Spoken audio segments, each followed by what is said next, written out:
"Step out of the car," the officer yelled, his gun drawn. I was being arrested for a felony hit and run. Across town, my sister and parents were celebrating, certain I'd go to prison for the crash she caused. I let the handcuffs click around my wrists. "Step out of the car," the officer yelled, his gun. They forgot one tiny detail. Can you even begin to imagine the soul-crushing betrayal of being framed for a felony, not by some stranger, but by your own family? Because that's my story, and believe me, the twist is, I was smiling when they put the handcuffs on. "Turn the engine off. Drop the keys outside the window. Do it now." The voice didn't just boom through the megaphone. It vibrated right through the rearview mirror, rattling my very bones. I didn't even need to look behind me to know the score.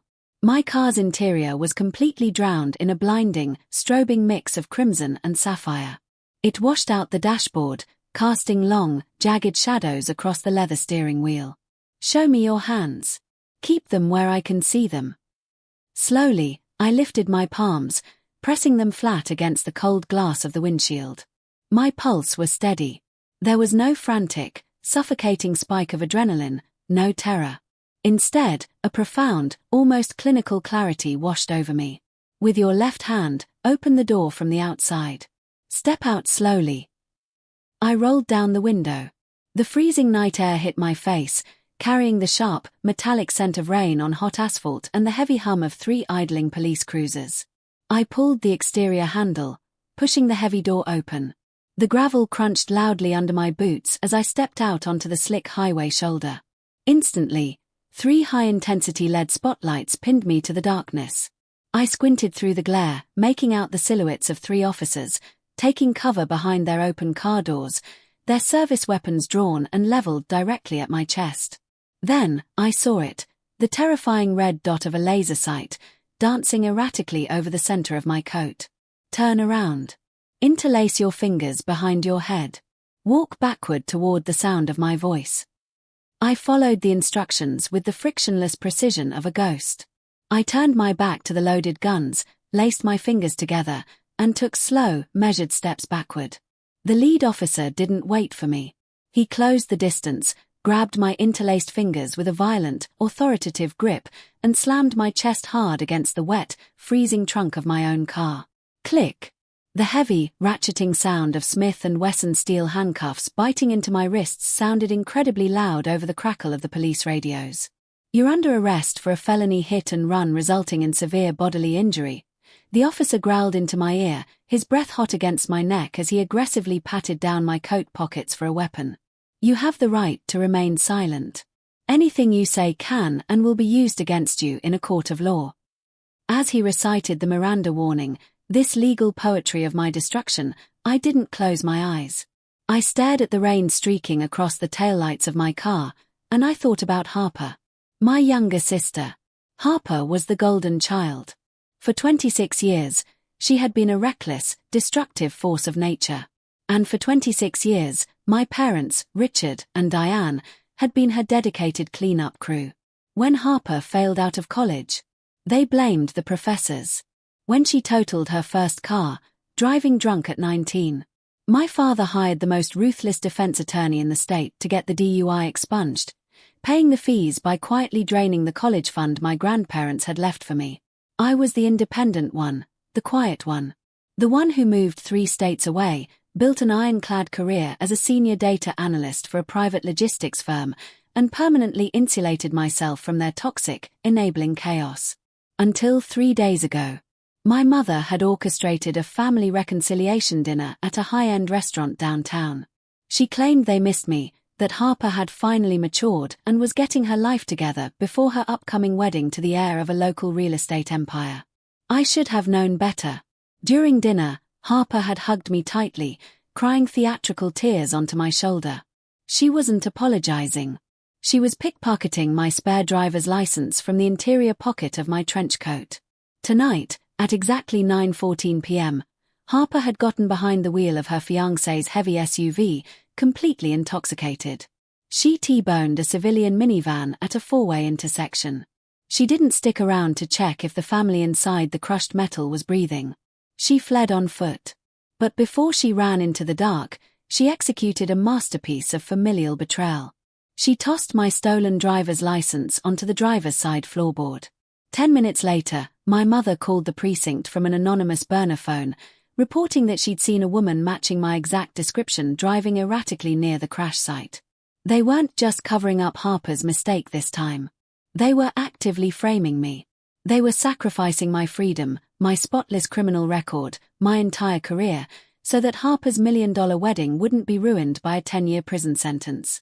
Right now, across town, the three of them were likely sitting in my parents' sprawling living room, drinking Cabernet, shaking with relief, entirely certain that the police had just locked the cage around their perfect scapegoat. The officer finished his pat down, grabbed me by the biceps, and spun me around to face him. He was young, his face tight with disgust, looking at me like I was a monster who had just left an innocent family bleeding out on the asphalt. "Do you understand the rights I have just read to you?" he demanded. He was waiting for me to panic. He was waiting for me to cry, to hyperventilate, to scream that it was my sister, to beg him to believe a wild story about a stolen ID and a setup. He was waiting for the chaotic, messy reaction of a guilty hit-and-run driver realizing their life was over. I didn't do any of those things. The rain hit my face. The red and blue lights painted the wet pavement in violent, flashing colors. And standing there in the freezing cold, securely handcuffed at gunpoint, facing a 10-year mandatory minimum sentence. I smiled. It wasn't a crazy smile. It was the terrifyingly quiet smile of a chess player who just watched their opponent confidently walk their king right onto a landmine. Because my family had spent days meticulously crafting a flawless physical frame job.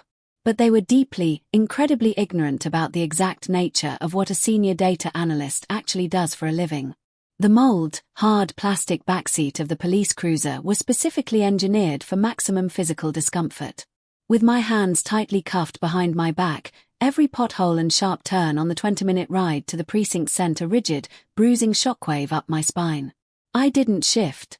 I didn't complain about the cuffs cutting off the circulation to my wrists. I stared out the wire mesh window, watching the blurred neon signs of the city bleed through the raindrops streaking across the glass. In a bizarre, almost terrifying way, my mind felt like a perfectly calibrated machine. The initial shock of the betrayal had entirely evaporated, replaced by a cold, surgical hyperfocus. My parents and Harper had orchestrated a physical frame job, relying on the blunt force mechanics of the criminal justice system to crush me before I could speak. They assumed the police would arrest me, lock me in a holding cell for the weekend, and by Monday morning, a public defender would be pressuring me to take a plea deal. They fundamentally misunderstood the battlefield. They thought this was a game of physical evidence. They didn't realize that in the modern world, physical evidence is nothing but a shadow cast by digital architecture. And I was the architect. The cruiser violently lurched to a halt inside the subterranean parking garage of the central precinct. The heavy door was yanked open, and the arresting officer hauled me out by the bicep. The transition from the freezing night air to the suffocating, heavily air-conditioned atmosphere of the precinct was jarring. The air smelled of stale coffee, industrial floor bleach, and the sharp, metallic tang of adrenaline and sweat. I was marched through the chaotic bullpen. Phones were ringing off the hook, keyboards were clattering, uniformed officers shouting over the din. None of them looked at me with curiosity. To them, I wasn't a complex human being with a story. I was a file number. I was the monster who had T-boned a family minivan, shattered a civilian's collarbone, and cowardly fled the scene into the dark. I could feel the hostility radiating from the desks as I was paraded past them. They didn't put me in a general holding cell. Because the hit and run involved severe bodily injury, it was a high-priority felony. They walked me straight into the Violent Crimes Division and shoved me into Interrogation Room B. The room was a textbook example of psychological deprivation. It was a claustrophobic, windowless concrete box painted in a nauseating institutional shade of off-white. A single, violently bright fluorescent tube buzzed angrily overhead. In the center of the room was a bolted-down steel table with two heavily scuffed aluminum chairs. One entire wall was dominated by a massive, perfectly clean two-way mirror. The officer pushed me into the chair furthest from the door. He unhooked my handcuffs only to immediately recuff my right wrist to a heavy iron ring welded directly to the center of the steel table. "Sit tight," he muttered, not making eye contact. The heavy metal door slammed shut behind him. The deadbolt engaged with a loud, final clack. Then the waiting game began. This is standard police procedure. It's designed to let the isolation and the ticking clock erode the suspect's sanity. They leave you alone in the freezing room so your imagination can torture you with visions of a prison sentence, breaking your psychological defenses before the detective even walks through the door. But I didn't panic. I didn't cry. And I didn't stare anxiously at the two-way mirror. I sat perfectly still, regulating my breathing, dropping my resting heart rate back to a baseline of 60 beats per minute. I mentally mapped out the exact network architecture of the local cellular towers, the GPS refresh rates of modern luxury SUVs, and the biometric syncing protocols of my personal devices. I was building the gallows for my family, line by line of code, in my head. 45 minutes later, the deadbolt snapped open. A man in a cheap, rumpled grey suit walked in, carrying a thick manila folder and a styrofoam cup of black coffee. He had dark circles under his eyes and the exhausted, cynical posture of a man who had spent 20 years listening to guilty people lie to his face. He didn't introduce himself. He pulled out the chair opposite me, the metal leg screeching harshly against the linoleum floor, and sat down. He tossed the manila folder onto the center of the table. "I'm Detective Vance," he said, his voice a low, gravelly monotone. He took a slow sip of his coffee, his eyes fixed on me like a predator assessing a wounded animal. "You want to tell me why you're sitting in my precinct tonight, Maya?" "I imagine you're going to tell me, Detective," I replied, my voice completely level, stripped of any emotion or tremor. Vance's jaw tightened. He didn't like the absolute lack of fear in my eyes. It broke the script he was used to. He flipped the manila folder open. "At 9:14 p.m. tonight, a black luxury SUV blew through a red light at the intersection of 4th and Elm," Vance stated, leaning forward, invading my physical space. "It T-boned a Honda Odyssey carrying a family of 4. The mother is currently in surgery with a punctured lung." He paused for dramatic effect. The driver of the SUV didn't even tap the brakes. They hit the gas, drove 2 blocks until the radiator blew, and then abandoned the vehicle, fleeing on foot into the residential alleys. He reached into the folder and pulled out a heavy plastic evidence bag. He slapped it down onto the steel table right in front of me. Inside the bag was my state-issued driver's license. "The responding officers found this resting on the driver's side floorboard," Vance said, his voice dropping into a harsh, accusatory whisper. 10 minutes later, we received an anonymous 911 call from a concerned citizen who saw a woman matching your exact description sprinting away from the crash site. We ran the plates on the SUV. It's registered to a local real estate firm. The exact same firm your sister's fiancé owns. Your family connection to the vehicle is undeniable." Vance leaned back in his chair, crossing his arms. He had laid out the trap. Now he was waiting for me to step into it. "We have your ID. We have an eyewitness. We have the vehicle," Vance continued, shifting into the sympathetic cop routine. "I know how it happens, Maya. You had a few too many drinks. You made a mistake. You panicked. If you confess right now, if you show remorse, the district attorney might drop the maximum sentence. If you lie to me and make me hunt down the street camera footage to prove it, I will personally make sure you serve the full 10 years for almost killing that family." He stopped talking. The room went dead silent except for the angry buzzing of the fluorescent light above us. He expected me to demand a lawyer. He expected me to scream that my sister stole the ID. He expected a messy, chaotic defense that he could easily tear apart. I looked at the evidence bag containing my driver's license. Then I slowly raised my eyes and locked onto Vance's gaze with a level of cold, clinical detachment that made him physically flinch.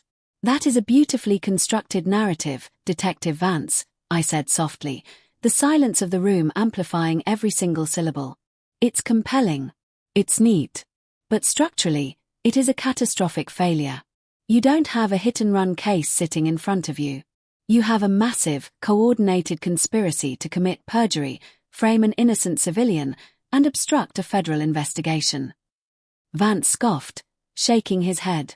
Save the conspiracy theories for your public defender. I don't need a public defender, I cut him off, my voice dropping an octave, carrying the absolute, uncompromising weight of a senior data analyst about to dissect a flawed system. I need you to open the cardboard box containing the personal effects your officers confiscated from my coat pockets when I was arrested. Because inside that box is my encrypted smartphone. And the second you hand it to me, I'm going to give you the exact GPS coordinates, the biometric heart rate data, and the real-time cellular triangulation of the 3 felons who actually orchestrated that crash. Detective Vance didn't laugh. He didn't slam his hands on the table. He just stared at me, the styrofoam coffee cup frozen halfway to his mouth. The heavy, cynical superiority that he had walked into the room with was suddenly suspended, entirely paralyzed by the absolute lack of fear in my posture. In his 20 years on the force, he had interrogated murderers, gang enforcers, and white-collar embezzlers. They all had a tell, a twitch of the jaw, a slight tremor in the voice, a desperate need to over-explain. I wasn't giving him a defense. I was giving him a hostile takeover. You think I'm going to hand a felony suspect their unsearched, unwarranted personal device in the middle of a homicide-adjacent interrogation? Vance asked, his voice dropping into a dangerous, gravelly register. He set the coffee down. I think you are a pragmatist, detective, I replied, the fluorescent light buzzing angrily above us, casting sharp, clinical shadows across the steel table. And you have a severely injured mother in the ICU, a destroyed civilian vehicle, and a district attorney who is going to want a watertight conviction by sunrise. You can either spend the next 6 months subpoenaing Apple, fighting my lawyers for cloud decryption keys, and praying your circumstantial eyewitness holds up in cross-examination, or you can unlock my right hand, hand me the plastic bin sitting in your evidence locker, and let me solve your case in the next 4 minutes. Vance looked at the two-way mirror. I knew exactly what he was doing. He was silently consulting the unseen commanding officer, standing in the dark observation room on the other side of the glass. The silence stretched. 10 seconds. 20 seconds. The tension in the claustrophobic concrete box was thick enough to suffocate on. Finally, Vance pushed his chair back. The metal legs shrieked violently against the linoleum. He didn't say a word. He walked to the heavy iron door, knocked twice, and waited for the deadbolt to disengage. He stepped out. 2 minutes later, he returned. He was carrying a clear, hard plastic evidence bin. Inside it was my trench coat, my keys, my wallet, and my matte black enterprise-grade smartphone. He set the bin on the table, pulled a small silver key from his belt, and unlocked the heavy Smith & Wesson cuff binding my right wrist to the table ring. I am watching your screen, Vance warned, pulling his chair so close that our knees almost touched. You don't open a messaging app. You don't make a call. You do anything other than what you just promised and you lose the phone and I book you for the maximum. I didn't acknowledge the threat. I didn't massage my bruised wrist. I reached into the bin, picked up the cold, heavy device, and pressed my thumb against the biometric scanner. The screen flared to life, casting a sharp, bluish glow across the sterile white walls of the interrogation room. Your crash occurred at exactly 9:14 p.m., I stated, my voice slipping into the clinical, frictionless cadence I used when presenting quarterly risk assessments to corporate boards. I tapped an encrypted health monitoring application on my home screen. The human body reacts to a high-speed automotive collision with a massive, unavoidable surge of cortisol and adrenaline. Heart rates spike to over 140 beats per minute. Blood pressure skyrockets. I turned the phone around, sliding it across the steel table, so it sat directly under Vance's nose. On the screen was a highly detailed, minute-by-minute line graph generated by my synced smartwatch. The exact same smartwatch that was currently strapped to my left wrist. At 9:14 p.m. tonight, detective, my heart rate was a steady, resting 58 beats per minute, I said smoothly. My respiratory rate was 12 breaths per minute, and my device's internal GPS was statically pinging my apartment's private Wi-Fi router, exactly 12 miles away from the intersection of 4th and Elm. I was asleep on my couch. Vance stared at the graph. He didn't blink. He was a veteran cop. He knew that smartwatch telemetry was increasingly being used by the FBI to establish irrefutable alibis in homicide cases. It wasn't just data. It was biological perjury prevention. Unless you are suggesting, detective, that I managed to T-bone a minivan at 60 miles per hour while remaining in a medically induced coma, you are currently holding the wrong suspect, I added, my tone merciless. Vance swallowed hard. He looked up from the screen, his eyes narrowing. That proves you weren't physically driving. It doesn't explain how your physical driver's license ended up on the floorboard of the suspect vehicle. No, I agreed, pulling the phone back toward me. It doesn't. But the vehicle itself is going to explain that. My fingers flew across the digital keyboard with surgical precision. I bypassed my standard apps and opened a secured, two-factor authenticated enterprise gateway. You ran the plates on the suspect SUV, I continued, speaking as I typed. You know it's registered to a local commercial real estate firm. What you don't know is that my private logistics company holds the exclusive, multimillion-dollar contract to manage the telematics and geofencing for their entire corporate fleet. Vance's posture visibly stiffened. The realization of what I was saying and what I had access to began to wash over him like ice water. I bypassed the security firewall, accessed the raw back-end server logs for the real estate firm's fleet, and filtered the database by the specific VIN number of the wrecked SUV. A massive wall of raw, unformatted code flooded my screen. Modern luxury SUVs are not just cars, detective. They are rolling 3-ton data servers, I explained, translating the raw code into a clean, readable dashboard interface. I turned the phone back to him. At exactly 9:13 and 42 seconds, the vehicle's onboard computer registered a catastrophic hard-braking event. 2 seconds later, the frontal airbag deployment sensor triggered. But I don't care about the collision telemetry. I care about the primary cabin sensors. I tapped a specific line of code highlighted in yellow. To prevent airbags from deploying and killing children, the passenger and driver seats are equipped with highly calibrated weight sensors, I said, leaning over the table, my voice dropping into an icy, absolute whisper. At the moment of impact, the driver's seat weight sensor registered exactly 115 pounds of kinetic mass. I am 5 feet 9 inches, detective, and I weigh 142 pounds. But my younger sister, Harper, who is currently engaged to the heir of the real estate firm that owns that exact truck, is 5 feet 2 inches and weighs exactly 115 pounds. Vance completely stopped moving. The styrofoam cup of coffee in his hand crinkled slightly under his tightening grip. His career-making felony case was disintegrating right in front of his eyes, replaced by something much darker and far more complex.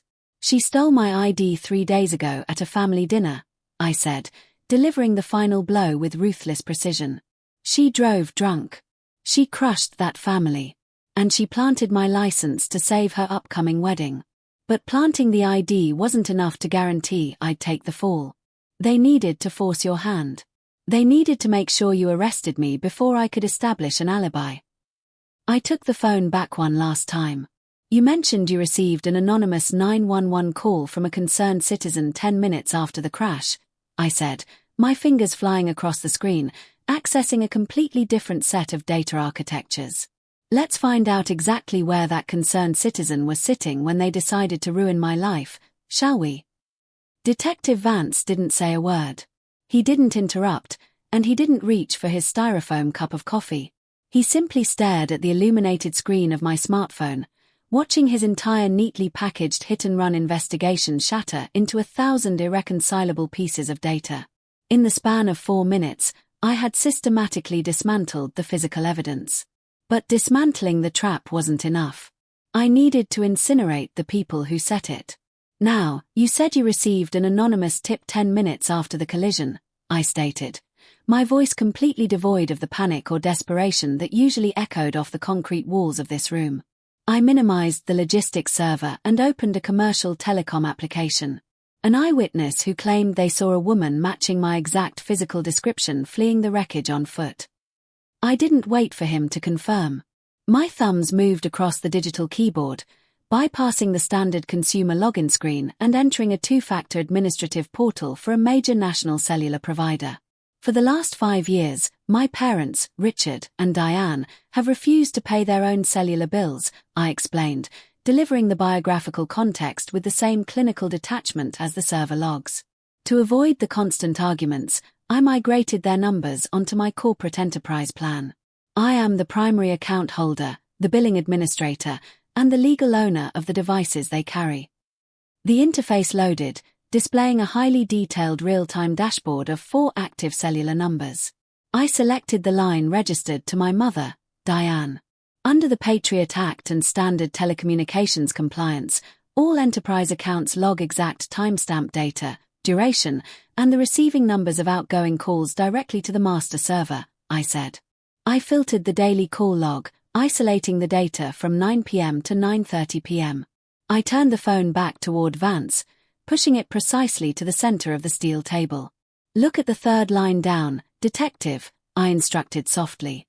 Vance leaned over the table, his eyes narrowing as he read the glowing text, and his jaw visibly tightened, the muscles in his neck strained against his rumpled collar. At exactly 9:24 p.m., precisely 10 minutes after the frontal airbags deployed in the SUV, my mother's phone had initiated an outgoing call. The receiving number was listed simply as 911 Emergency Services. The call duration was 47 seconds. It wasn't an anonymous concerned citizen, I said, my tone dropping into an absolute, icy whisper. It was my mother. But that's not the piece of data that's going to put her in a federal penitentiary. I tapped the screen one more time, opening a secondary tab labeled Network Geolocation. A high-resolution satellite map of the city materialized, peppered with overlapping blue circles representing cellular tower triangulation. When you dial 911, the network automatically flags the closest cell tower to route the emergency response, I explained, tracing a perfectly manicured fingernail across the glass screen. The collision occurred at the intersection of 4th and Elm, right in the heart of the downtown grid. But my mother's device didn't ping a downtown tower at 9:24 p.m. It pinged a localized, low-frequency node in the middle of Oakbrook Estates, an exclusive gated suburb 12 miles away from the crash site. My mother didn't see me running from the wreckage, Detective Vance. Because my mother was sitting in her own living room drinking Cabernet while she committed felony obstruction of justice and filed a false police report to frame her oldest daughter. The silence in the interrogation room was no longer just tense. It was heavy, suffocating, and absolute. And the buzzing of the fluorescent tube above us sounded like a chainsaw. Vance finally exhaled. It was a long, slow breath. He ran a heavy hand over his exhausted face. The cynical superiority entirely scrubbed from his posture. He wasn't looking at a suspect anymore. He was looking at the architect of the most airtight conspiracy case his department would see this decade. He reached for the heavy iron ring on the table, picked up the Smith & Wesson handcuffs, and hooked them onto his own belt. I'm going to dispatch 3 units to Oakbrook Estates right now, Vance said, his voice a low, dangerous rumble. The cop in him was boiling over. A mother bleeding out in the ICU. A family destroyed. And the perpetrators were sitting in a gated community trying to pin it on their own blood. I'm going to rip those doors off the hinges, Maya. I'm going to book your sister for felony hit and run, and I'm going to book your parents for conspiracy. He stood up, the aluminum chair scraping violently against the floor, and reached for the radio on his shoulder. Wait, I commanded. I didn't raise my voice, but the absolute, surgical authority in my tone froze his hand halfway to the microphone. He looked down at me, his brow furrowed in confusion. You don't just want an arrest, Detective Vance, I said, leaning back in my chair, folding my hands neatly in my lap. If you kick their door down right now, Richard will immediately invoke his right to counsel. He will hire a $500 an hour defense attorney. They will claim the phone was hacked. They will claim the SUV was stolen. They will drag this out in court for 3 years. And there is a statistical probability they will confuse a jury enough to walk away with probation. Vance's eyes darkened. So what do you suggest, Maya? I have the telematics. I have the phone logs. That's enough for a warrant. You have the metadata, I corrected him smoothly. But what you really want, what the district attorney wants, is a full, uncoerced confession caught on tape. I picked up my smartphone one last time. When Richard and Diane bought that sprawling estate, they didn't know how to set up the encrypted smart home security network, I said, a terrifying, razor-thin smile finally touching the corners of my mouth. So, I installed the interior high-definition cameras for them. And they were far too arrogant and far too technologically illiterate to ever ask me to transfer the master administrative privileges. I bypassed the telecom portal and opened a sleek black application. The logo of a premium home security firm flashed on the screen. "They think I'm sitting in a holding cell right now," I whispered, the light from the screen illuminating the cold satisfaction in my eyes. "They think they won. They think the trap snapped shut, which means they are currently sitting in their living room, completely unguarded, discussing exactly how they pulled it off." I tapped the camera feed labeled Main Living Room, Audio Enabled. The screen of my smartphone buffered for a fraction of a second before the encrypted 4K video feed flared to life. The contrast between the sterile, nauseatingly bright interrogation room and the warm, amber-lit luxury of my parents' sprawling Connecticut living room was jarring. The hidden camera, nested discreetly inside a digital thermostat on the far wall, captured the entire room with flawless wide-angle precision. The audio was pristine, picking up the crackle of the gas fireplace and the heavy, terrified silence of three guilty people. Detective Vance leaned in so close I could hear his shallow breathing. His eyes were locked onto the glowing glass. On the screen, my father, Richard, was pacing the length of a massive Persian rug. He was holding a crystal tumbler of scotch. My mother, Diane, was sitting on the edge of a custom leather sofa, her face buried in her hands. And sitting directly across from her was Harper, my golden child sister, still wearing the expensive silk dress she had worn to the family dinner 3 days ago, and her makeup was smeared across her cheeks. "Stop crying, Harper. Just stop," Richard snapped, his voice echoing cleanly through the phone speaker. "It's done. The police have the ID. They have Diane's phone call. It's a closed loop. What if Maya tells them?" Harper sobbed, her voice a pathetic, trembling whine. She pulled her knees to her chest. What if she demands a lawyer? What if she proves she wasn't in the SUV? "She was sleeping in her apartment, Harper," Diane practically shouted, dropping her hands from her face. "She lives alone. She has no witnesses. It's her physical ID at the scene of a catastrophic wreck against her word. The police don't care about a data analyst claiming she was in bed. They care about physical evidence. By Monday morning, honey, a public defender will force her to take a plea deal." Vance's jaw visibly clenched, the muscles in his neck strained against his collar. He was watching 3 wealthy, arrogant civilians casually narrate the exact mechanics of a federal conspiracy, completely unaware that the lead detective on the case was watching them live. "I had to use her license, Dad," Harper whispered, staring blankly at the fireplace. "If I get arrested for a felony DUI, the wedding is off. The Brooks family will cancel the engagement immediately. I'd lose everything." "You're not losing anything," Richard said, taking a long, arrogant swallow of his scotch. He walked over and placed a hand on Harper's shoulder. "Maya is strong. She's cold. She can survive a few years in a minimum security facility. Her career is already built. You need this marriage, Harper. We did what we had to do to protect the family. The police are probably booking her into a holding cell right now." I didn't smile. I didn't look at Vance for validation. I just watched the screen with the absolute, freezing detachment of an executioner watching the trapdoor release. Vance didn't say a single word. He didn't need to. He slowly reached for the heavy black radio clip to his shoulder harness. He unhooked it, pressed the transmission button, and brought it to his mouth. His eyes never left my phone screen. "Dispatch, this is Detective Vance. Priority 1, he growled. His voice a low, lethal rumble that filled the concrete box. "I need 4 patrol units and a tactical breach team deployed to Oak Brook Estates immediately. I have a live, uncoerced audiovisual confession for a felony hit and run, conspiracy, and obstruction of justice. The suspects are contained in the primary living room. Approach with silent sirens. Do not let them hear you coming." "Copy that, detective," the radio crackled. "Back. Units rolling." Vance lowered the radio.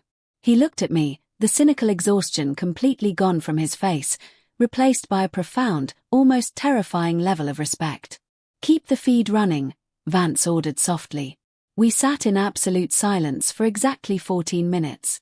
We watched Richard pour another drink. We watched Diane convince herself that sacrificing her eldest daughter was a necessary collateral damage for their social standing. We watched Harper stop crying and start scrolling through her wedding Pinterest board, the guilt completely evaporating from her sociopathic mind. Then, the ambient lighting on the video feed suddenly shifted.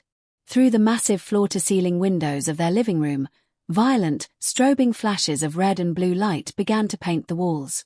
The police cruisers had cut their sirens, but the light bars were blinding. Richard froze. His Scotch glass stopped halfway to his mouth.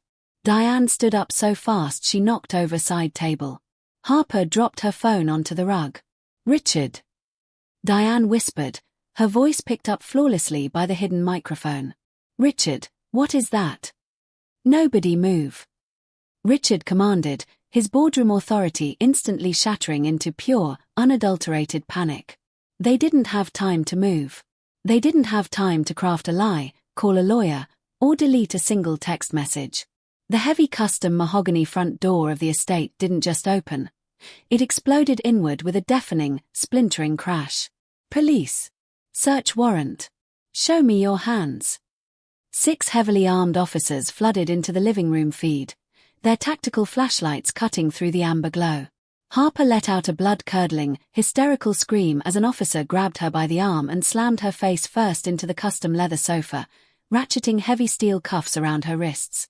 "Get on the ground. Do it now." An officer roared at Richard. My father, the man who had spent 30 years controlling every narrative and buying his way out of every consequence, didn't argue. He dropped to his knees, his hands trembling violently above his head, his face completely drained of blood. Diane was sobbing uncontrollably as an officer read her Miranda rights, the exact same rights I'd listened to on the freezing highway less than 2 hours ago. Vance exhaled a long, heavy breath. He reached across the steel table, took the small silver key from his pocket, and unlocked the iron cuff binding my right wrist. The heavy metal fell away with a clatter. "You're free to go, Maya," Vance said softly, standing up from the table. "I'll have an officer drive you back to your vehicle, and I will personally ensure your arrest record is expunged before sunrise." I picked up my smartphone, watching the live feed of my sister being dragged out of the house by her hair. I slipped the phone into my coat pocket. "Thank you, Detective," I said. I walked out of the interrogation room, leaving the door wide open behind me. 6 months later, the mother in the Honda Odyssey made a full recovery. Because the police had secured a flawless recorded confession, my family's expensive defense attorneys were entirely useless. Harper was sentenced to a mandatory 8 years in a state penitentiary for felony hit and run, resulting in severe bodily injury. The Brooks family cancelled the wedding the morning after the arrest, publicly distancing themselves from the scandal. My parents didn't escape the blast radius. Richard and Diane were both convicted of federal obstruction of justice and conspiracy to commit perjury. To pay for their catastrophic legal fees, they were forced to liquidate the Oakbrook estate, their luxury vehicles, and Richard's retirement portfolios. They avoided prison time, but they were permanently bankrupted, forced to move into a tiny, run-down rental property in a neighboring state. They tried to call me from a prepaid burner phone a few weeks after the trial, likely to beg for financial assistance or a shred of forgiveness. I didn't answer. I simply opened my corporate telecom portal, located the burner phone's exact geolocation, and permanently blacklisted the IMEI number from every cellular network on the eastern seaboard. Meanwhile, my logistics firm promoted me to Director of Data Architecture, complete with a corner office and a salary that guaranteed I would never have to look back. So, tell me, if your own parents and sister conspired to frame you for a felony to protect their social standing, would you have warned them that you had the data to prove your innocence? Or would you have sat in that interrogation room and watched the SWAT team kick their door down live on camera, just like I did? Let me know exactly how you would handle this betrayal in the comments below. If you loved this story of absolute, clinical justice, drop a like, subscribe to the channel, and I'll see you in the next video.